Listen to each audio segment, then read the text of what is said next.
Seorang yang sudah sampai usia 40 tahun, maka Allah mengingatkan ia untuk menyiapkan 5 bekal utama sebelum dia kembali pada Allah Subhanahu wa ta'ala. Hati-hati yang sudah sampai 40 tahun, jika anda belum memiliki satu di antara 5 ini, anda mesti khawatir. Dan ini peringatan dari Al-Quran. Baik, 1. Qala Rabbi awzi'ni an ashkura ni'mataka allati an'amta alayya wa ala walidayya. Amanat pertama, kata Allah, dia mesti memperbanyak doa kepada Allah Subhanahu wa ta'ala agar dibimbing. Banyak doa agar dibimbing mensyukuri nikmat hidup,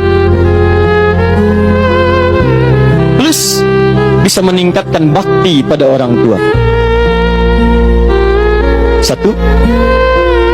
Rabbi auzi'ni an ashkura ni'mataka allati an'amta alayya wa ala walidayya. Perhatikan baik-baik.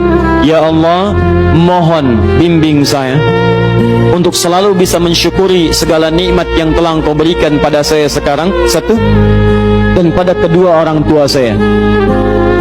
Baik, jadi kalau sudah sampai usia 40 tahun, pertama, anda memohon doa kepada Allah untuk dibimbing terus bersyukur kepada Allah. Ini yang mau saya tegaskan. Lihat baik-baik. Apa itu syukur?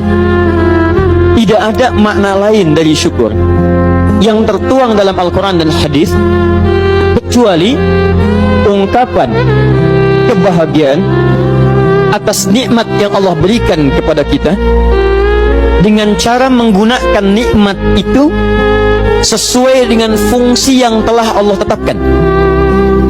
Misal, kita akan bersyukur dengan nikmat penglihatan mata. Anda diberikan 40 tahun dalam hidup, mata masih bisa melihat. Bagaimana mensyukuri nikmat mata? Kalau Anda ingin syukuri nikmat mata, maka yang paling singkat, gunakan nikmat mata ini sesuai dengan peruntukan yang telah Allah tetapkan. Fungsi yang telah Allah tetapkan. Apa fungsi mata? Masih ingat? Melihat yang baik-baik. Quran surah ke-24 ayat 30 untuk laki-laki, ayat 31 untuk perempuan. Qul lil mu'minina yaghuddu min absarihim. Katakan pada pria-pria yang merasa punya iman. Dengan iman itu dia yakin dengan akhirat. Wabil akhirati hum yuqinun. Karena yakin dengan akhirat dia sadar akan pulang dan dia tahu nikmat matanya akan ditanya oleh Allah Subhanahu wa taala.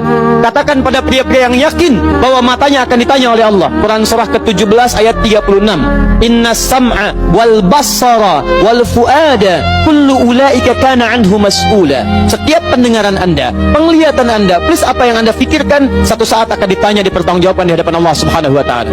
Karena itu kata Allah, katakan pada orang-orang yang yakin dengan itu semua, ghuddu min absarihim, matanya hanya boleh melihat yang baik-baik saja.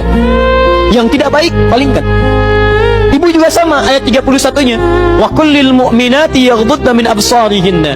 Katakan pada perempuan yang merasa yakin dengan Allah, yakin akan pulang, yakin akan ditanya, matanya hanya boleh melihat yang baik-baik saja menurut Allah. Yang tidak baik palingkan. Di ghaddul basar itu bukan nggak boleh lihat, Pak. Ghaddul basar itu silahkan lihat, tapi ketika yang dilihat tidak baik menurut Allah, maka palingkan dari itu semua. Ini tidak tepat, teman-teman sekalian. Anda hanya mengucapkan alhamdulillah ya, sampai sekarang penglihatan masih baik. Belum cukup. Baik itu dipakai lihat apa? Penglihatannya baik, tapi masalahnya yang dilihat baik tidak. Itu poinnya. Maaf, ada anak usia 4 tahun, Bu, Pak, tidak bisa melihat. Dalam tidak bisa melihatnya, dia masih mau menghafal Al-Quran. Namanya Mu'af. Tinggalnya di Asyur, adanya di Kaira, negaranya Mesir. Matanya nggak bisa lihat, tapi dia sampaikan pada bapaknya, Pak, saya ingin menghafal Quran. Saya ingin menghafal Quran. Kata bapaknya, kamu yakin? Saya yakin. Baik, keluarga sederhana, punya cuma